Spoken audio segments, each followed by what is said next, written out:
How to change default Google account on Android phone. Now you might have noticed that the first account or email or Gmail account that you have logged onto your Android phone will be the default account to be utilized in all Google platforms. To be able to change this, you're first going to ensure that you have logged in the Google account that you want to have as your main default account.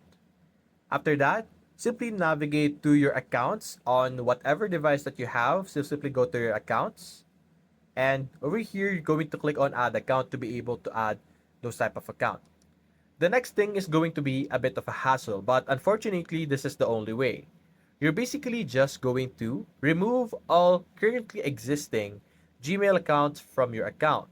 So for example, over here, I could easily remove an account like this one by clicking on more and remove account over here, allowing me to remove this email from my phone. After all accounts has been removed, the main account or the default account that you want to have will be the last one that should be logged in. After that, it should recognize that main account as your default Google account.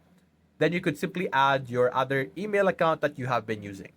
So that's basically it, guys. If you enjoyed this video, leave a like and subscribe. Thanks for watching.